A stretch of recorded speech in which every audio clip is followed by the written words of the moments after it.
Les célébrations de l'Aïd qui coïncidaient avec celles de Nowruz, le nouvel an perse, fêté en Iran bien sûr, mais aussi dans une bonne partie de la région, en Turquie, en Syrie. La Syrie où pour la première fois, les Kurdes ont pu fêter dans un cadre très officiel. La journée d'hier était fériée sur décision du gouvernement Al-Shara. Avec nous en duplex de Damas, notre correspondante Dana Alboz. Bonjour Dana. Un mot déjà de la fête sur un plan purement culturel. Comment s'est-elle déroulée? Pour la première fois en Syrie, la fête de Nowruz est officiellement reconnue.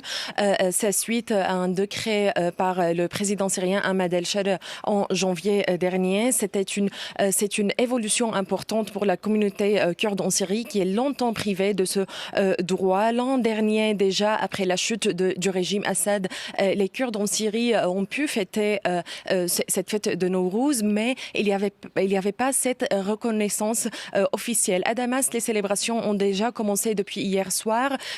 Quelques familles avec des enfants, avec des femmes et des jeunes se sont rassemblés dans la capitale. Ils sont montés sur le mont de Kasyoun pour allumer la flamme. C'est un symbole pour la liberté pour le peuple kurde.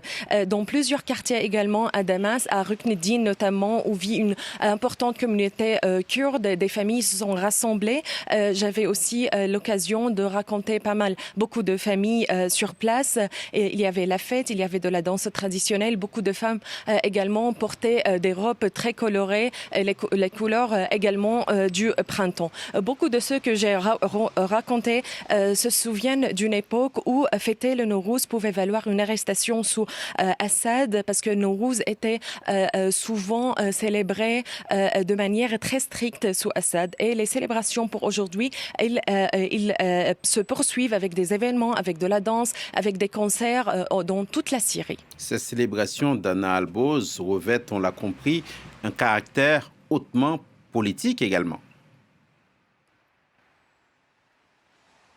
Exactement. Derrière ces célébrations et derrière cette joie, il y a aussi un message politique très fort de la part des Kurdes. Cette fête aussi, ils insistent sur l'importance aussi d'avoir leurs droits. Le décret par Al-Shara qui donne le peuple kurde leurs droits à la langue et aussi leurs droits administratifs pour avoir la nationalité syrienne. Ils insistent pour que ces droits soient aussi dans la Constitution, pas seulement par décret. C'est une première célébration officielle pour les Kurdes aujourd'hui en Syrie, mais c'est aussi une affirmation identitaire très forte pour la communauté kurde en Syrie.